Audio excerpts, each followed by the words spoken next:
Okay. Okay, everybody, my name is Gareth Boothway. I work for the Midlands Conservancies Forum and employed to manage the one and only project at this stage, which is called the Midlands Conservancies Forum Biodiversity Stewardship Project.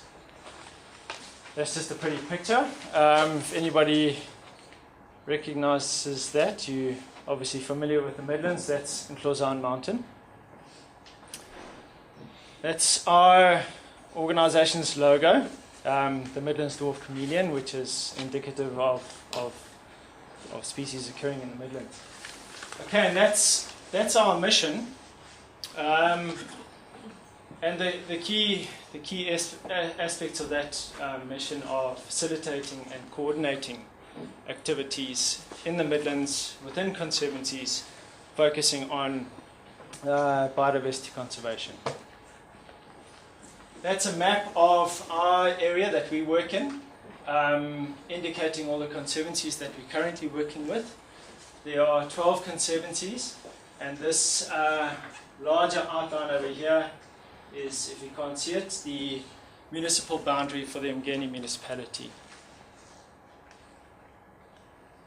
So today's talk, I'll run through three sections, firstly showcasing some of the biodiversity that we have in the Midlands, and specifically biodiversity in the area that we're working in, and then looking at the project that I run and some of the other MCF activities that we also do.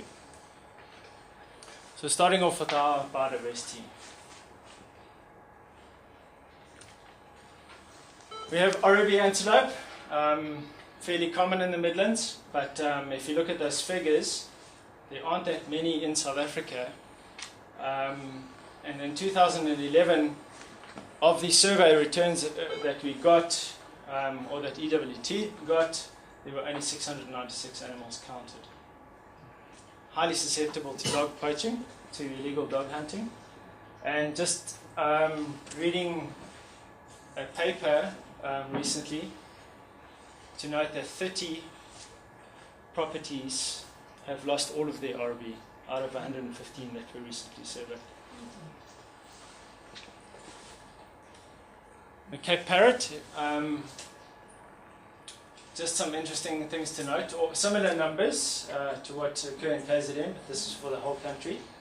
In the Dargle, when we counted Cape Parrots last year, we counted quite a big flock of 44, but only 12 this year.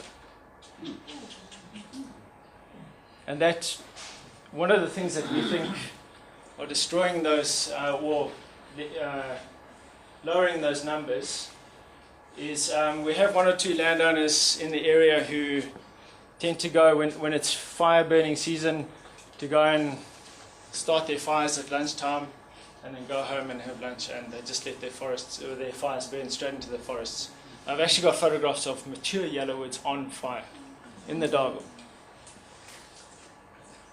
Other popular species, critically endangered wattled cranes. 35% decline in population over the last 20 years.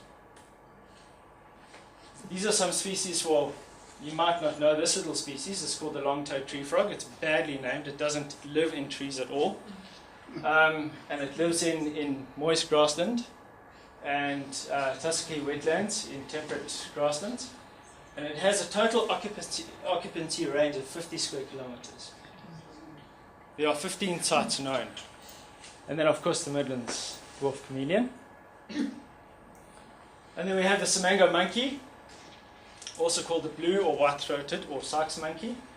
And we're hoping to start a project in the near future with the University of Roehampton in looking at populations of Simango monkeys in the Midlands. So all of those species that I've just shown you depend entirely on healthy, functioning forests, wetlands, grasslands, and rivers. And of course, there are many other uses for those ecosystems, and including benefits to us. That's a nice pretty picture of our forests. Just some interesting facts about our forests. I won't read them all, you can read.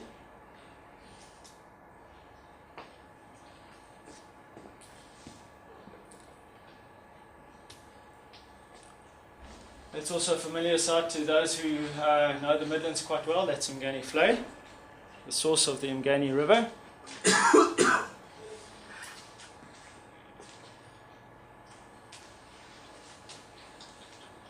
Interesting point at the bottom there. I'd like to say that it's priceless, actually. And of course our grasslands.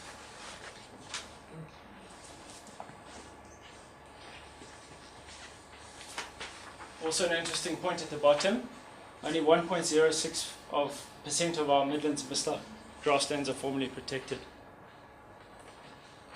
These are just two maps that I'd like to show you. I use them in most of my presentations, and I've actually seen it in other presentations. That's the natural extent of our Midlands Mistbelt grassland prior transformation. That's the level of transformation in 2000. We're now 12 years on.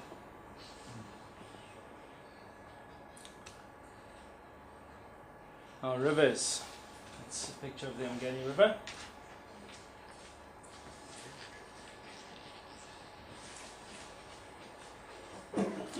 Umgeni River being a strategic river for, a strategically important river for KwaZulu-Natal. Yeah, I'm just going to take the opportunity now to showcase a few of our conservancies. As I said earlier, we have 12 conservancies that we work with. I'm not going to show you all of them because we don't have enough time today. But just to give you an idea of some of our conservancies and what they're doing and what the landscapes look like. You've seen this map before, but just interesting to note that these conservancies make up 136,000 hectares. This is a map I did quickly last night, so it's a little bit messy, but that yellow circle is roughly the area that the Midlands Conservancies Forum operates in at this stage. The back. And these are all Midlands Conservancies Forum members, and these red bits are areas that are important biodiversity that we cannot lose, and if we lose it, it's irreplaceable. So the point is just to show you that conservancies do cover a lot of irreplaceable biodiversity, and they have some role to play in conserving that.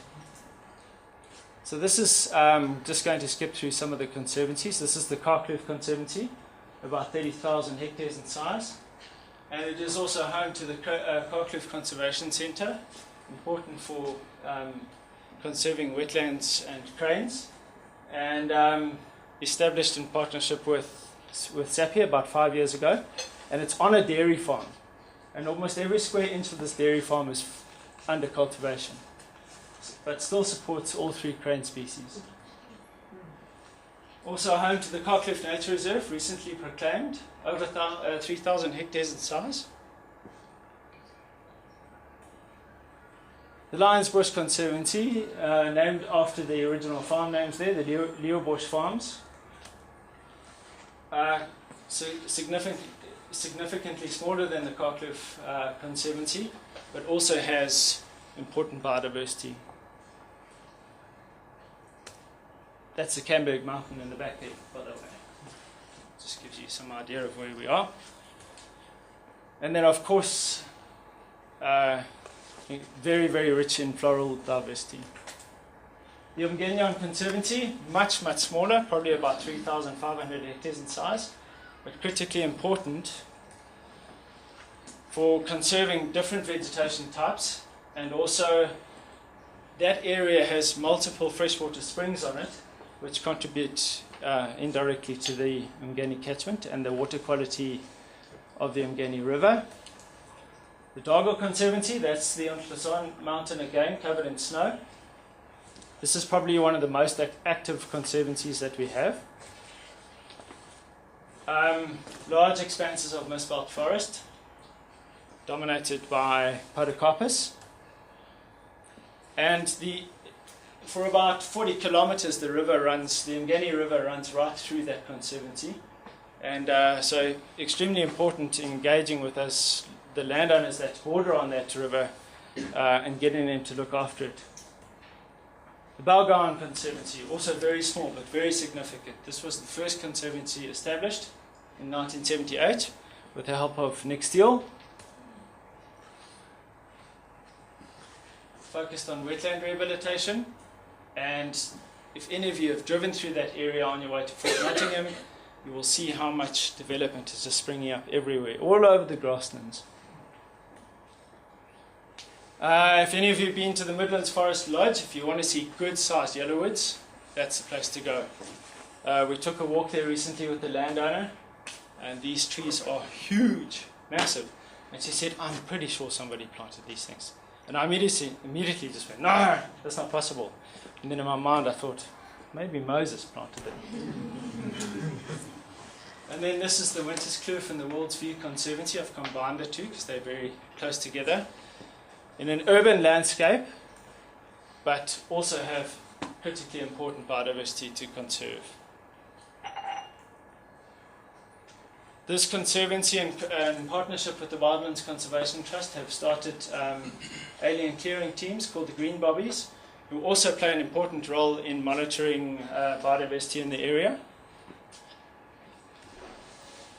The Boston Conservancy, Isabel Johnson briefly mentioned it earlier in her talk. Amazing biodiversity. Awesome stretches of grassland that are still relatively pristine. That's a picture of Isabel, I think, doing some plant surveys. And then we have tiny little conservancies which are hoping to link up with other conservancies in the area to make a greater conservancy. But at this stage pretty much make up the Bill Barnes Crane and Oribi Reserve. Important for Oribi conservation, of course. And is also home to the Usher Conservation Centre, which is home to the KZN Crane Foundation. And we have a new upcoming conservancy. They're not established yet, but they definitely want to establish themselves, and that blue area is pretty much the concept at this stage of what they want to establish. And you can see it follows pretty much the Mgedi River and little tributaries. And these are all either protected areas or private nature reserves on either side. So you can see the value in that. This is a view from Beacon Hill, which will be part of that conservancy, overlooking Midmar Dam. And this is just some of the biodiversity that is found in that grassland. That's Asclepias woodii on the left. And this just gives you an idea of some of the habitat that will be conserved within that conservancy. So just moving on to the project that I run. 7 minutes, thanks. We only have one project at this stage, and we're hoping to grow it. And I manage the Stewardship project for the Midlands Conservancies Forum in collaboration with KZN Wildlife. And it's funded by CEPF, and the implementing agent on the ground for the CEPF funding is the Wildlands Conservation Trust. This is a slide just showing you some of the people that we work with. We have an MOA with the KZN Stewardship program to do stewardship, and then some of the other people that we work with. Like Isabel mentioned, we're working together on a stewardship site in Boston. And then this is just a map showing you some of our stewardship sites. The areas in purple, we're still very much in the early stages, or either that or they are ideas at this stage. And then the areas in green are stewardship sites that we're actively working on right now. I don't have a shapefile for the Implementing Nature Reserve, but it's about 880 hectares in size. All of these sites make up roughly 10,000 hectares. And I'm just going to showcase some of those to you now. This is the Gartmore Biodiversity Agreement. It was mentioned in Greg's talk earlier this week. On a working dairy farm, only 430 hectares in size. but it's got beautiful oxbow lakes on it that support high numbers of some special birds. That's just a picture of Charlie, the landowner, proper farmer. And this picture just gives you an idea of the level of transformation. You can see the tractor working in the background, but we've got cranes that depend on these little wetlands in between. Pictures of wattle cranes. And some blue cranes in the recently harvested maize fields. And then Beacon Hill. This is going to be a protected environment. Only 40 hectares in size, right on the edge of Howick. But according to Rob Scott Shaw's studies, the plots that were sampled scored 4 and 5 out of 5, which is the highest score you can get from a biodiversity index assessment. Those are just some of the plants that are found on Beacon Hill.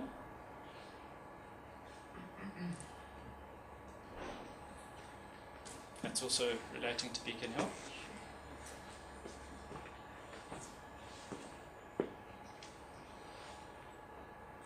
These are some of the threats that we are having with that site. It's right next to the official dump site, but when that's closed, people just drive up to the top of the hill and dump all their stuff there. Another important site that we're working on is Allendale, up in the up bordering right onto the UDP, and critically important for conservation of grasslands, but also an important area for water catchment.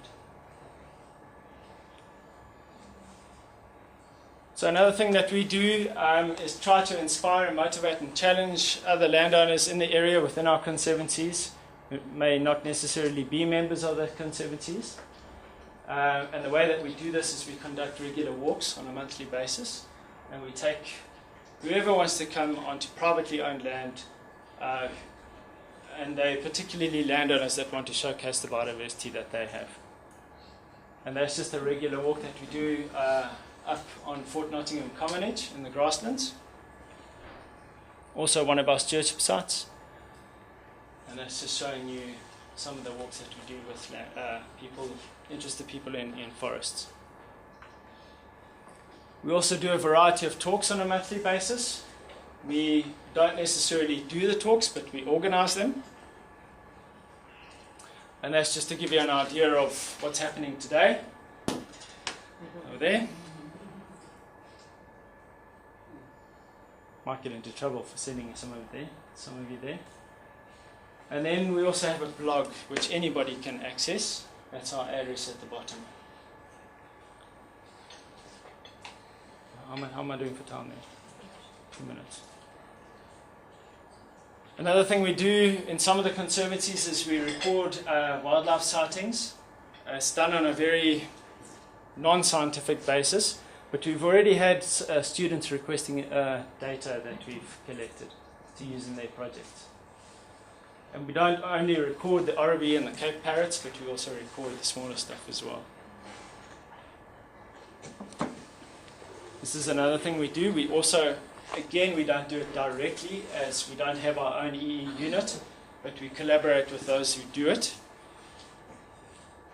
And we teach school kids about water quality and the biodiversity that occurs in wetlands. And then we also teach them about the creepy crawlies. And then more importantly, we teach people how to grow their own food. And then this is just a picture of the biodiversity study that we did with kids from local schools. Potential projects. Well, the proposals are in the pipeline at this stage, and we're hoping that they will be approved, and I'll just skip through those quickly. This is an idea that we came up with and really inspired by the May Day for Rivers walk that Duck did recently. I don't know if many of you know about that, but a group of people walked from Mngani Flay right to the coast, from source to mouth, and along that walk they mapped all of the issues and environmental threats to that river. And as a result of that, we developed a proposal to work with a stretch of landowners to help them improve their riparian vegetation, clearing aliens and things like that. I think I'm running out of time, so I'll just end it. Thank you, Gareth. Okay, thank you, Gareth. I think also based on time issue, if you do have any burning issues or questions, please talk to him at lunchtime. He's got enough time for you to entertain you at lunchtime. Thank you. Our next speaker is